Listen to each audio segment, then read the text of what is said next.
500 कोटीचे plot अख्ख्या धाराशिवमध्ये खरेदी केले. त्याच्या ईडीची चौकशी लागली. ईडीचे लोक त्याच्याकडे चौकशीला आले आणि हा घाबरून शिंदे गटा,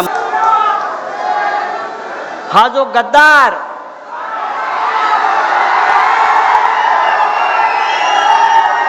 याला मी भामटा आणि सोंगाड्या म्हणतो. याने एवढी भामटेगिरी केली. प्रत्येक भाषणामध्ये काय म्हणायचा, त्याची भाषणं ऐका तुम्ही.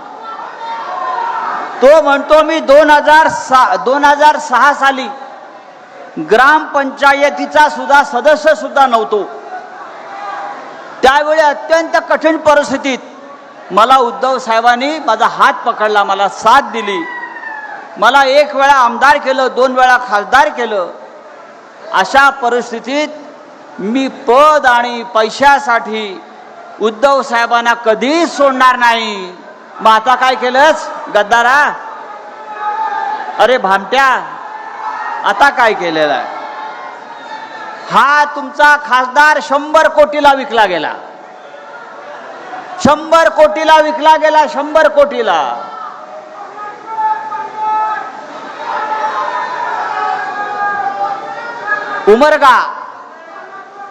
उमरग्याच्या 100 शिवसैनिकांनी सांगितलं, उद्धव साहेब, उमरग्याच्या 100 शिवसैनिकांनी एक पत्रक काढलंय आणि त्यांनी सांगितलंय मी आमच्या 100 जणांच्या किंड्या विकतो आणि तुला पैसे देतो, पण तू शिवसेना सोडू नकोस.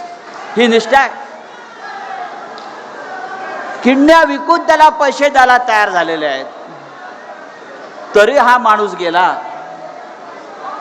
सर्व काही मिळालं, आमदार केलं, खासदार केलं, ठाकरे कुटुंबाचं प्रेम मिळालं, शिवसैनिकांचं प्रेम मिळालं. आणि तू जो खासदार झालास तो काय तुझ्या स्वतःच्या ताकदीवर आणि हिमतीवर झाला नाहीस. या हजारो शिवसैनिकांनी तुझ्यासाठी मेहनत केली, कष्ट केले, त्याग केला. आणि त्याग सुद्धा साधा नाही. अनेक शिवसैनिकांनी आपल्या प्राणांचं बलिदान याला खासदार करण्यासाठी दिलेलं आहे.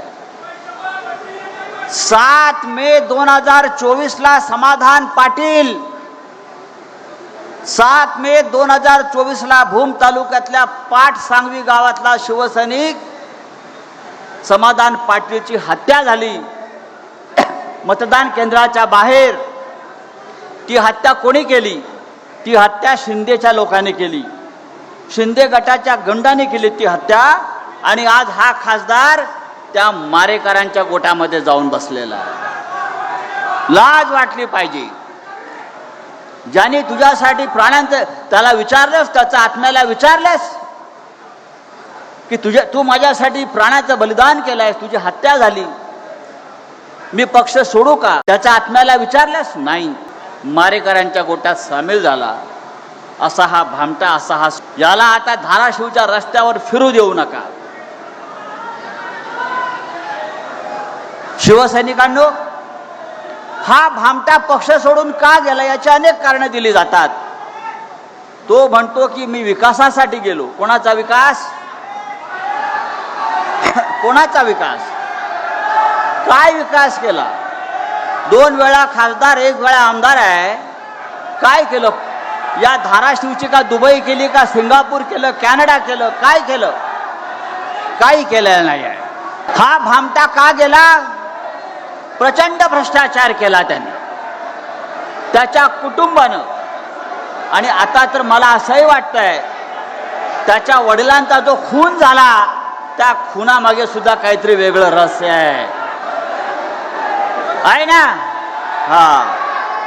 हा गेला कारण पवनराजे मल्टीस्टेट हे जे काय त्याची कंपनी आहे, त्या कंपनीनं 500 कोटीचे प्लॉट अख्ख्या धाराशिवमध्ये खरेदी केले. त्याच्या ईडीची चौकशी लागली. ईडीचे लोक त्याच्याकडे चौकशीला आले आणि हा घाबरून शिंदे गटामध्ये गेलेला आहे.